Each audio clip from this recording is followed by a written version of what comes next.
ये जो हमारा जीवन है ये निश्चय के आधार पर चलता है ना। बाबा ने एक बहुत सुंदर बात बताई, जीवन का बड़ा रहस्य खोला बाबा ने। बाबा ने कहा निश्चय बुद्धि विजयंती। इसे बहुत अच्छे से समझना है। हमें कितना निश्चय है कि हम भगवान को पा लिए हैं, हमने परमात्मा को पा लिया है। हमें प्यारे पिता परमात्मा शिव बाबा अपने सगे रिश्तेदार जैसे होते हैं, जैसे मित्र होते हैं, जैसे भाई होते हैं, जैसे पिता होते हैं, जैसी माता होती है, वैसे ही परमात्मा हमें ऐसे मिले हैं। बाकी ये परिवार तो छूट जाता है, लेकिन परमात्मा कभी साथ नहीं छोड़ते, सदा सदा ही साथ निभाते हैं। ऐसा निश्चय जिसको हो गया, और वही परमात्मा आकर ये ज्ञान मुरली सुना रहे हैं। हाँ, आपने देखा होगा कि कृष्ण जी ने मुरली बजाई और राक्षसी वृत्ति समाप्त हो गई, सारे राक्षसों का अंत हो गया उस मुरली की धुन से। वो मुरली कौन सी है भाई? वो मुरली समझ की बातें हैं। बाकी तो काठ की मुरली तो एक भिखारी भी बजा लेता है। तो वो कृष्ण कह दिए हैं। वास्तव में वो निराकार परमात्मा शिव है जो एक मानवी तन में प्रवेश करके सुनाते हैं, गहरी समझ विकसित करते हैं। भाई समझदारी ही शांति है और ना समझदारी अशांति है। समझदारी ही सुख है और ना समझदारी दुख है। तो वो समझ विकसित करते हैं। मतलब ना समझी ही राक्षसी प्रवृत्ति है और समझदारी दैवी प्रवृत्ति है। बहुत अच्छे से समझिएगा। तो जो निश्चय बुद्धि है, अभी निश्चय बुद्धि कैसे? अभी कई हैं, हाँ बाबा आए हैं, बस ऐसा कह के बाबा पढ़ा रहे हैं, लेकिन निश्चय कितना है? वो निश्चय मुख्य है। आप जरा गहराई से समझिएगा। नहीं तो हम सुन तो बहुत सारे प्रवचन रहे हैं, बहुत सारी मुरलियां सुन ली हमने, लेकिन जिसे निश्चय बैठ गया उसका अमृत बेले तो क्या,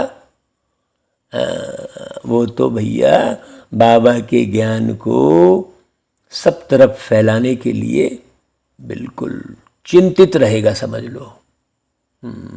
जिसको निश्चय हो गया कि वर्तमान समय में भगवान का कार्य चल रहा है, प्यारे पिता परमात्मा इस धरती को स्वर्ग बनाने आए हैं।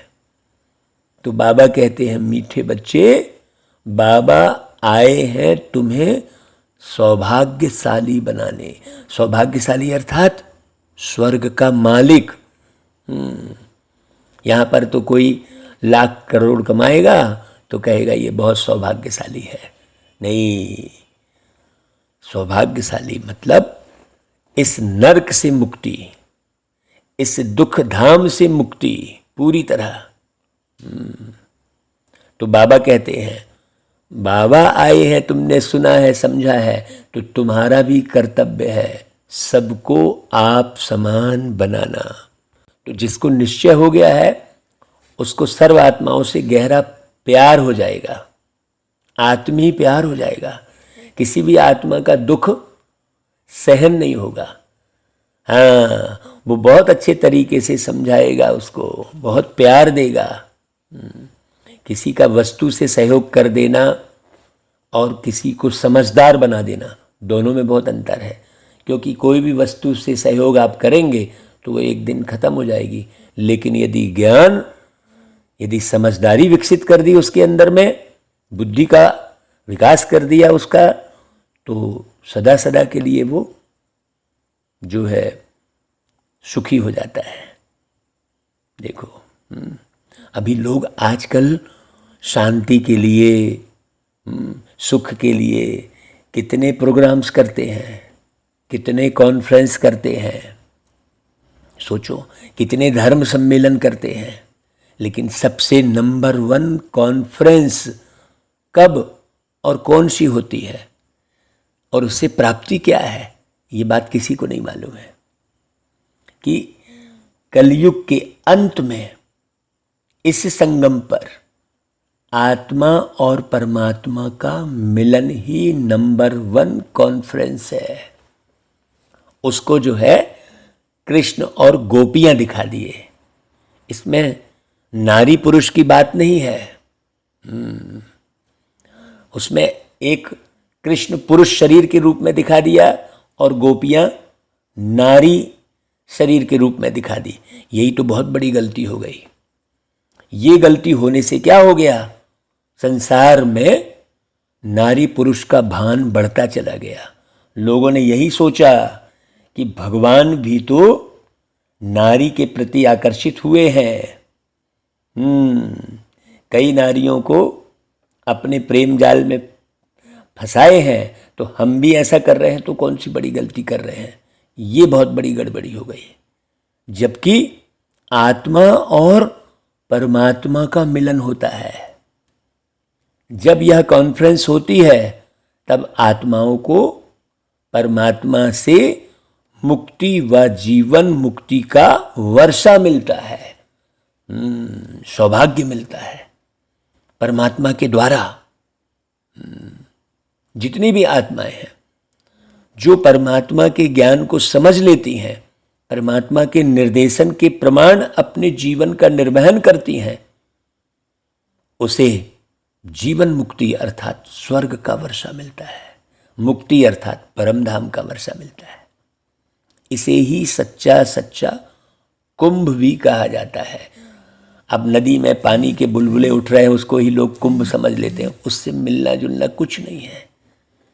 भीड़ में भागते हैं, कई तो अपने शरीर का भी नुकसान कर देते हैं, कई बीमार पड़ जाते हैं। बाबा कहते हैं यह कुंभ का मेला फर्स्ट क्लास कॉन्फ्रेंस है अभी का, जो प्यारे बाबा आकर मुरली सुना रहे हैं ब्रह्मा के तन में।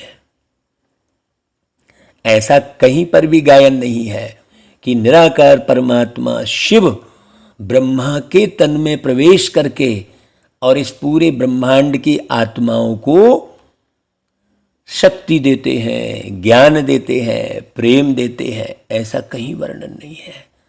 वहाँ तो वर्णन ये कर दिया कि भाई कृष्ण जी ने बहुत सारी गोपियों को फूल दिए, ये किए, ऐसा। बाबा कहते हैं इसके बाद फिर कोई कॉन्फ्रेंस, यज्ञ, तप आदि होते ही नहीं, सब बंद हो जाते हैं। ये आखिरी मौका है। लोग तो गीत गाते हैं, माता वो माता तू सबकी भाग्य विधाता। देखो भाई, ओम शांति। हम बच्चों ने महिमा का गीत सुना। बाबा कहते हैं कि बच्चे जानते हैं भक्ति मार्ग में महिमा ही होती आई है। बस जो पास्ट हो गया उनकी फिर महिमा होती रहती है। जगदम्बा की महिमा गाते हैं, भाई तू हो भाग्य विधाता। अब यह हुई भक्ति और महिमा। तुम भक्ति और महिमा कर नहीं सकते। क्यों? क्योंकि महिमा बस करने से क्या हो जाएगा, है ना भाई। तुम जानते हो कि सौभाग्य विधाता एक ही परमात्मा है, जो समझदारी विकसित करते हैं, चेतनता विकसित करते हैं। अभी तो अचेतन जैसे हुए हैं लोग, सब देह दौलत दुनिया के भान में भटक रहे हैं। भाग्य विधाता व सौभाग्य विधाता एक ही परमात्मा है, दूसरा कोई नहीं है। यह इस समय बाबा कहते हैं कि तुम जानते हो तो कितना नशा चढ़ना चाहिए भाई। अभी आप कैसे मुरली सुन रहे हो, खुशी हो रही है कि नहीं भाई। जब लॉटरी लगती है तो कितनी खुशी होती है। तो वह सिर्फ भक्ति करते, महिमा गाते। अभी हम भगत तो नहीं है ना, भागने वाले। भगत यानी भागने वाले। हम तो अब हो गए भगवान के बच्चे। सोचो, एक बाप से बच्चे को ही वर्षा मिलता है ना भाई। वर्षा यानी प्राप्ति। एक बाप को बच्चे से ही प्राप्ति होती है ना भाई। आपका कोई बहुत बड़ा भक्त है और आपका बहुत आज्ञाकारी बच्चा है, आप किसे अपनी प्रॉपर्टी का मालिक बनाएंगे? भक्त को या अपने बच्चे को, आज्ञाकारी ईमानदार बच्चे को? सोचो। तो कैसे भाग्य अथवा सौभाग्य बनाते हैं, कैसे अपने को भाग्यशाली अथवा सौभाग्यशाली श्रीमत पर बनाते हैं? वह है हर एक के अपने पुरुषार्थ पर। आपको कितना निश्चय हुआ है? जिसको निश्चय हो गया उसे कहते हैं बाबा कि निश्चय बुद्धि विजयंती।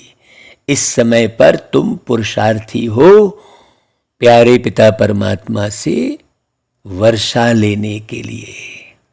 यह जानते हो कि सभी बच्चों को एक बाप से ही वर्षा लेना है, एक परमात्मा से। बार बार बाप शब्द बोलते हैं, क्यों? क्योंकि सबका मालिक है वो बाप है। भाग्यशाली व सौभाग्यशाली अथवा सौभाग्य विधाता तुम हो, क्योंकि माँ बाप के बच्चे हो।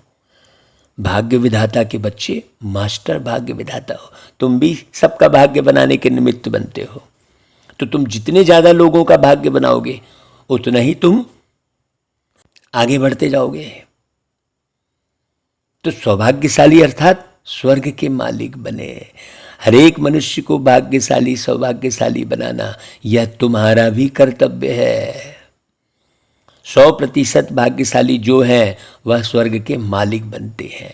उनमें भी फिर नंबरवार है भाई। सूर्यवंशी को ही सौभाग्यशाली कहेंगे। सूर्यवंशी मतलब सूर्य की तरह, जैसे सूर्य सबको प्रकाश देता है।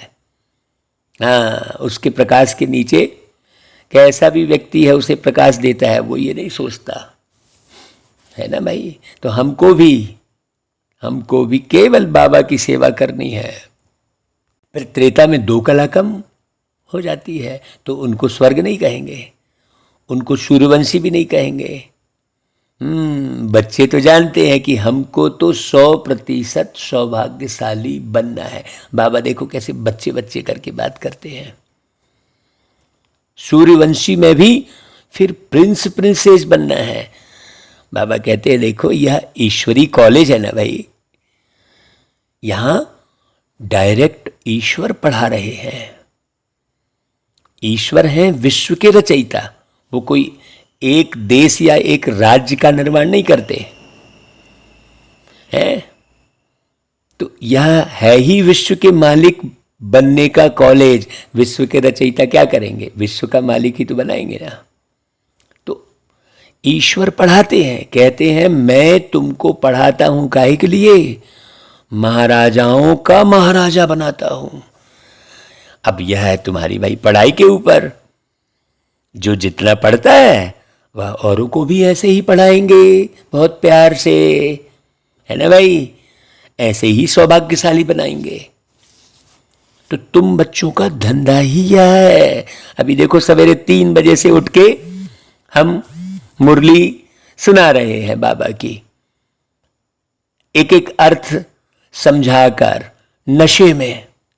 भाई बाबा आया है तो ये माध्यम उपयोग कर रहे हैं, क्योंकि इतने सारे मनुष्यों से, पूरे विश्व भर के मनुष्यों से एक साथ तो मिल नहीं सकते। तो बाबा ने ये साइंस के साधन बनाए हैं तो हम सुना रहे हैं भाई। तो शिव बाबा है सिखलाने वाले, बाकी सब ब्रह्मा सरस्वती ब्राह्मण बच्चे सब सीखते हैं। सिखलाने वाले केवल एक बाबा है। हम आपको नहीं सिखला रहे हैं, बाबा की वाणी को ही हम आप तक पहुंचा रहे हैं अपने पूरे अनुभव के साथ। और केवल अनुभव नहीं, निश्चय है हमको 100% कि इन वाणियों को सुनकर ही आप बदल सकते हैं। कथा कहानी सुनकर आप तो कथा कहानी के रस में डूब जाएंगे। तो ब्राह्मण ब्राह्मणियां जानते हैं हम फिर सो देवता बनेंगे। इस समय तो भारत का कोई धर्म है ही नहीं है, सब एक दूसरे को लूट रहे हैं। काहे का धर्म सोचो, है एक दूसरे को देने की भावना ही नहीं है कुछ भी, तो देवता धर्म को जानते ही नहीं। धर्म को न जानना गोया इरिलीजियस है ना। धर्म में ताकत होती है भाई। धर्म कैसे कहेंगे? देना ही धर्म है, लेना कोई धर्म थोड़ी है। तो देवी देवता धर्म वाले जब सतयुग में थे तो अथाह सुख था।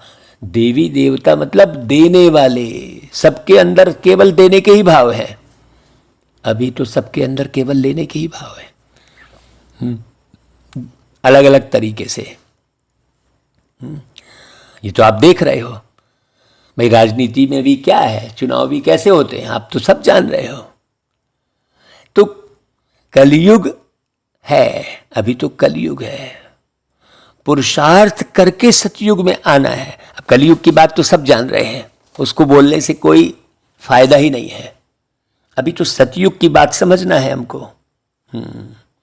और जीवन मुक्त बनना है। जीवन बंध का त्याग करना है। अभी बंधे हुए सा जीवन है।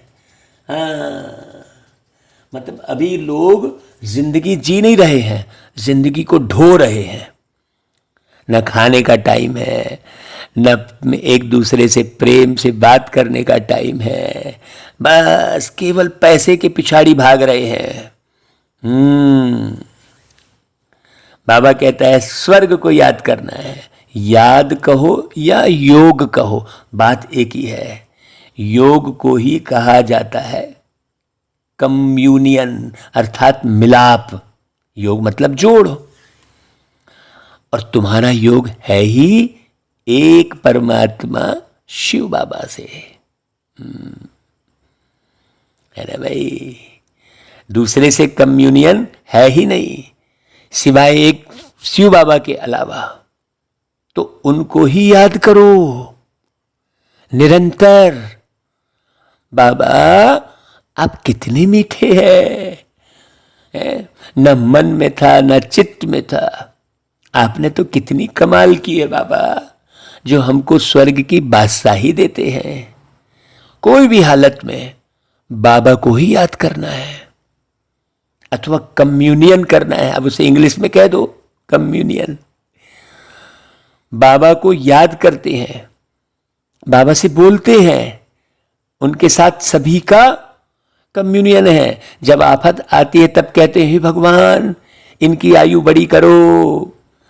अभी जो है बिल्कुल ये हमारे साथ रहना चाहिए, ऐसा कहते हैं ना। कहते हैं ना अर्जी हमारी बाबा मर्जी आपकी। तो यह कम्युनियन हुआ ना। यह याद की यात्रा होती एक ही बार है, जबकि वो याद करना भी प्यारे बाबा ही आकर सिखलाते हैं।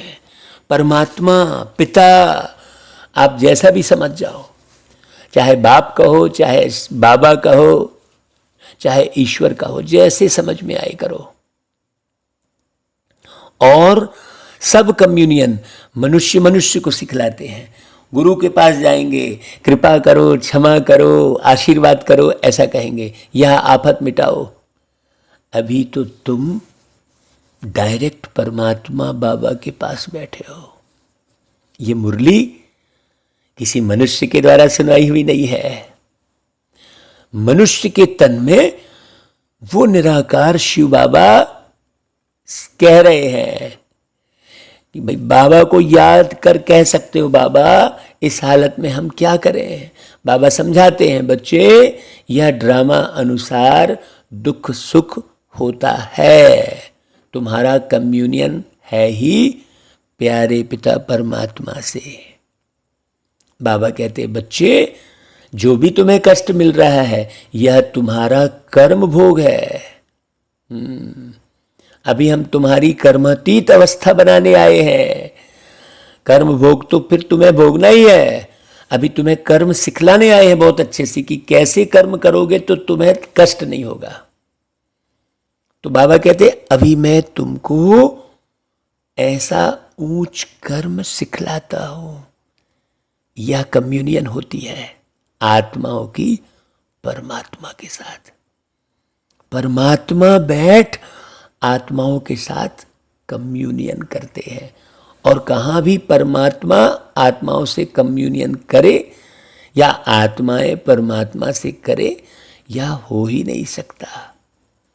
वह तो ना आत्मा अपने को जानती है, न वो आत्मा परमात्मा को ही जानते हैं, सिर्फ गपोड़े मारते रहते हैं। यह कभी सुना कि परमात्मा स्टार है? कभी सुना क्या आपने? उनमें सारा अविनाशी पार्ट नूंधा हुआ है। कब ऐसे अक्षर सुने क्या? उनका कम्युनियन कभी होता ही नहीं है, बातचीत होती ही नहीं है। वह तो सिर्फ ब्रह्म को याद करते हैं। ब्रह्म से तो कुछ बातचीत हो ना सके भाई, स्थान से क्या बातचीत करोगे? बातचीत तो होगी आत्माओं से, आकाश से क्या बातचीत करेंगे? सोचो, आत्माएं जो मह तत्व में रहती हैं वह यहाँ पार्ट बजाने आती हैं, बाकी निर्वाण धाम में क्या कम्युनियन करेंगे भाई? वह तो तत्व है ना। कम्युनियन होती है परमात्मा के साथ। आत्मा ही बोलती है, सुनती है इन ऑर्गन्स से। ये बात जिसको समझ में आ जाए वो जमाने भर के गलत कर्म करना छोड़ देगा। आत्मा ही बोलती है, सुनती है भाई। आत्मा बगैर तो शरीर कुछ काम कर ही ना सके ना। आत्मा अर्थात तुम, आत्मा अर्थात मैं, आत्मा अर्थात सारी दुनिया। जितने लोग घूमते दिखाई दे रहे हैं, सोच रहे हैं, गा रहे हैं, चिल्ला रहे हैं, सब तो आत्मा है ना भाई। शरीर थोड़ी चिल्लाता है। तो यह आत्माओं की परमात्मा के साथ कम्युनियन एक ही बार होती है, जिसकी ही महिमा है आत्माएं और परमात्मा अलग रहे बहुकाल। अभी कम्युनियन होता है बस, फिर कभी होता ही नहीं। ये समय केवल एक बार मिलता है, इसलिए समय को पहचानो। देवताओं की कम्युनियन होती है क्या भाई? नहीं, वह तो कभी याद भी नहीं करते, सदा सुख में रहते हैं। लोगों ने देवताओं को भी दुखी होते दिखा दिया है। देवता कभी दुखी होते ही नहीं है, दुखी मनुष्य होते हैं। अभी तुम बच्चे जानते हो, हम आत्माओं का कनेक्शन है ही परम पिता परमात्मा शिव बाबा से। तो सब लोग परमात्मा को ही याद करते हैं कि हे पतित पावन आओ। आत्मा ने कहा ना परमपिता परमात्मा को। वही परमात्मा इस समय एक शरीर में प्रवेश करके ये वाणी चला रहे हैं। उनको कहते हैं शांति देने वाले दाता। हम फिर शांति धाम में कैसे जावे भाई? बाबा कहते हैं बच्चे, मुझे सुख शांति का वर्षा देने कल्प कल्प आना पड़ता है। ये बात केवल परमात्मा ही समझा सकते हैं। शांति धाम का परिचय केवल परमात्मा ही दे सकते हैं। तो याद भी करते हैं पतित पावन आओ। तो प्यारे पिता परमात्मा बैठ बच्चों को समझाते हैं। जो बच्चे बनते हैं, जो नियम मर्यादाओं पर चलते हैं, जो रोज बाबा की मुरली सुनते हैं, जो बिल्कुल गोपियां बनते हैं। बाबा कहते हैं बच्चे अब तुम्हें मेरे पास आना है। आत्मा पर पापों का बोझा बहुत है। आत्मा को ही शरीर के माध्यम से भोगना पड़ता है। शरीर धारण कराए फिर सजा पाते हैं। तब तो आत्मा को फील होगा ना भाई। शरीर को चोट लगने से आत्मा को ही दुख होता है ना। तो पुण्य आत्मा पाप आत्मा कहा जाता है ना। परंतु मनुष्यों में ज्ञान है ही नहीं कि वो एक आत्मा है। कभी नहीं सोचेंगे कि मैं आत्मा हूँ। तो कम्युनियन सब आत्माओं की आत्माओं के साथ होती है, परमात्माओं के साथ नहीं होती कभी। ये एक ही बार है। आत्मा ही सारा खेल करती है।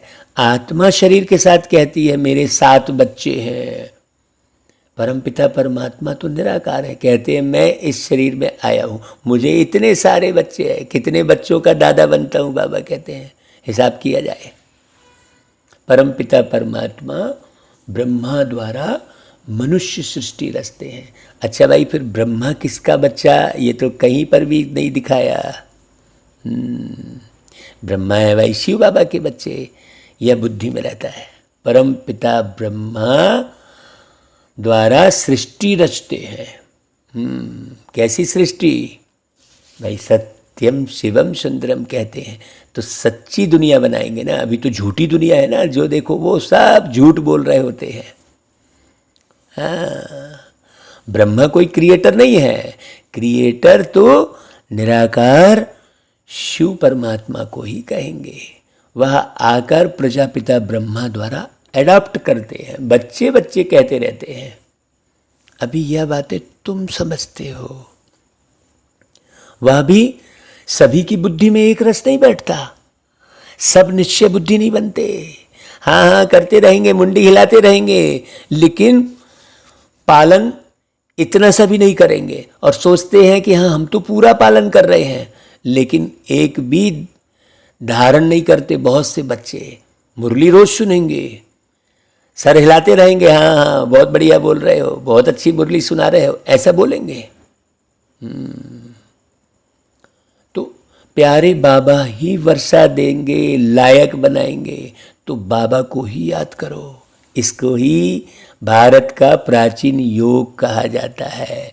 इससे ही विकर्म विनाश होंगे। और आप किसी की याद में रहोगे तो विकर्म विनाश नहीं होंगे, बुद्धि उसके साथ जुड़ जाएगी। किसी भी आत्मा के साथ यदि आपने बुद्धि को जोड़ा तो उस आत्मा का प्रभाव आप पर पड़ेगा, वो आत्मा जैसी होगी। यहाँ तो आत्मा, जितनी भी आत्माएं हैं सब पाप आत्मा है। हाँ, फिर क्या होगा? अंतमति सुगति हो जाएगी।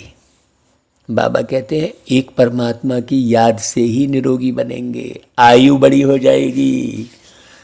भाई पुरुषार्थ से ही प्रारब्ध मिली हुई है, तो सतयुग के मालिक वह कैसे बने यह कोई भी नहीं जानते हैं। बस महिमा गाते रहते हैं, अर्थ कुछ भी नहीं समझते। कितनी पूजा करते हैं, यात्राएं करते हैं, यहाँ तो बिल्कुल शांति है। हाँ, भल बाबा ज्ञान के सागर हैं, परंतु कहते हैं यह तो सेकंड की बात है। बाबा कहते बस मुझे सिर्फ याद करो तो वर्षा तुम्हारा है ही, और कुछ भी नहीं तकलीफ देते बाबा। देखो उठते बैठते चलते फिरते प्यारे बाबा की बातों को याद करके उसे फॉलो करो, वैसे जीवन का निर्माण करो। मन मना भव मध्याजी भव। बाकी है डिटेल की समझानी, वह भी कितने समय से देते रहते हैं बाबा। देखो 86 वर्ष तो अभी हो गए। बाकी दुनिया में लोग कितनी कॉन्फ्रेंस करते रहते हैं, रिलीजियस कॉन्फ्रेंस करके बुलाएंगे, योग की कॉन्फ्रेंस करके बुलाएंगे। बाबा कहते हैं सब फालतू है। सेकंड में जीवन मुक्ति देने वाले तो है ही एक पिता परमात्मा। जो आत्माओं और परमात्माओं की जब कॉन्फ्रेंस होती है तब आत्माओं को परमात्मा के द्वारा मुक्ति मिलती है। बाकी और कोई मुक्त नहीं कर सकता आपको दुखों से।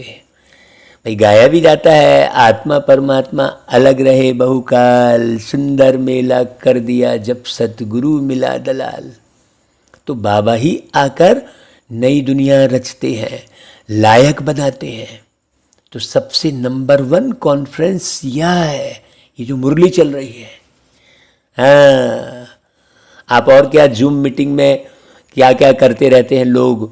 कोई जूम मीटिंग करता है, कोई गूगल मीटिंग करता है, और सुख शांति का रास्ता ही ढूंढते रहते हैं।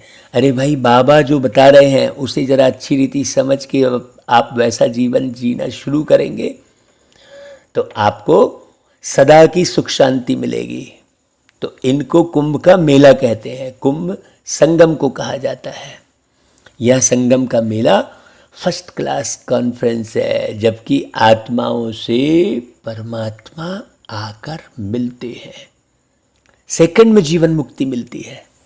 इसके बाद फिर कोई कॉन्फ्रेंस यज्ञ तप आदि कुछ होते नहीं। सब बंद हो जाते हैं। तुम्हारी कॉन्फ्रेंस कैसी नंबर 1 है? आत्माओं और एक परमात्मा की। आत्मा जीव में प्रवेश करने से फिर जीव आत्मा कहलाती है भाई। कहते हैं मैं इनमें प्रवेश न करूं तो अपना परिचय कैसे दूं और त्रिकालदर्शी व स्वदर्शन चक्रधारी कैसे बनाऊं। तुम कहते हो हम स्वदर्शन चक्रधारी बनते हैं। मनुष्य नहीं समझते, विष्णु के साथ कृष्ण को भी जो है वो दे देते हैं। गीता में कृष्ण का नाम दिया है, नहीं तो चक्र की बात है ही नहीं। तुमको बैठ सृष्टि के आदि मध्य अंत का राज समझाते हैं, वो चक्र है ना। हाँ, यह कॉन्फ्रेंस कितनी फर्स्ट क्लास है, जहाँ बिल्कुल सच्ची बातें समझ में आती हैं। और जो भी कॉन्फ्रेंस करते हैं वेस्ट ऑफ टाइम। सबसे अच्छी कॉन्फ्रेंस यह है, जीव आत्मा और परमात्मा की। जीव आत्मा याद करती है परमात्मा को, तो जरूर किसी ना किसी जीव में आएंगे ना भाई। तो कौन से जीव में आएंगे? मानवी तन में आएंगे ना, नहीं तो फिर बोले कैसे? बाकी तो और कोई तन में बोलने की वाली व्यवस्था ही नहीं है, भाषा भी चाहिए ना। तो यह कॉन्फ्रेंस सबसे अच्छी है, जो परमपिता परमात्मा आकर सर्व को सद्गति देते हैं। पतित आत्माओं के साथ जरूर पतित पावन की ही कॉन्फ्रेंस होगी ना भाई, तब तो पावन बनाएंगे। कितनी सहज समझने की बातें हैं। हाँ, नहीं तो कोई यहाँ आके अपने आप को खूब ऊंचा समझने लग जाए। नहीं, बाबा कहते हैं पतित आत्माओं को ही समझाते हैं बाबा। तो उत्तम से उत्तम योग है आत्माओं का परमात्मा के साथ। सो भी परमात्मा खुद आकर सिखलाते हैं, कहते हैं मामेकम याद करो। है जीव की आत्माओं, मुझे अपने पारलौकिक बाप के साथ योग रखो तो तुम्हारे सारे विकर्म विनाश होंगे। जबकि आत्माएं सब परमात्मा से मिलती हैं, तो जरूर परमात्मा आकर वर्षा देंगे ना भाई। सर्व के सद्गति दाता, जीवन मुक्ति दाता, वो एक ही बाप है। तो ऐसी बातें और कोई सुनाते ही नहीं है। और तुम यदि किसी को सुनाएंगे तो कहेंगे भाई किसी से तो ऐसी बातें सुनी नहीं। बाबा कहते देखो तुम तो बहुत अच्छा समझाते हो, यह बातें तो शास्त्रों में भी नहीं है। भाई शास्त्रों में कहाँ से आए? बाप कहते हैं सेकंड में जीवन मुक्ति। शास्त्रों से क्या सीखेंगे? ढेर सारा लिख दिया है, कहाँ सेकंड की बात है? यहाँ तो सेकंड की बात है कि आप शरीर नहीं, आप एक आत्मा हो। इसको समझने में कितना समय लगेगा भाई? तो बाबा हैं कालों की काल, बच्चों को ले जाते हैं, सभी बच्चों को शरीर से मुक्त कराए। तो जरूर आएंगे, तब तो पावन बना कर ले जाएंगे भाई। तो बाबा अभी ज्ञान की गंगा में तुम्हें नहलाकर पावन बना रहे हैं भाई। सतयुग में तो सब पावन ही हैं, तो फिर कब आएंगे बाबा? परमात्मा धरती पर कब आते हैं? जरूर संगम पर आएंगे ना भाई, पावन बनाने।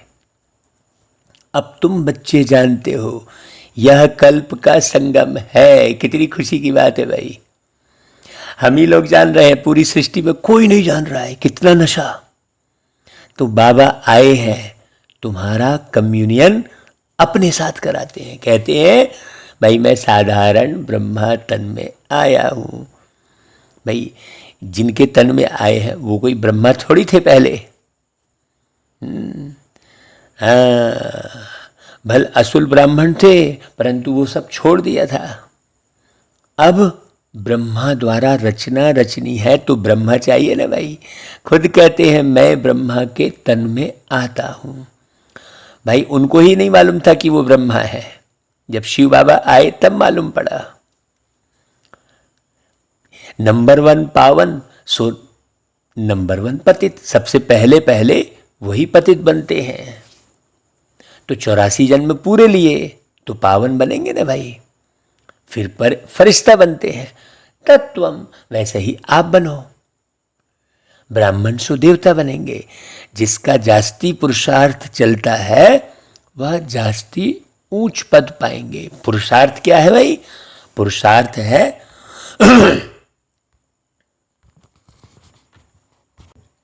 खुद पूरी तरह समझकर और सबको बहुत अच्छी रीति समझाना, और खुद बनना और सबको बनाना। केवल समझना और समझाना नहीं, बनना भी है।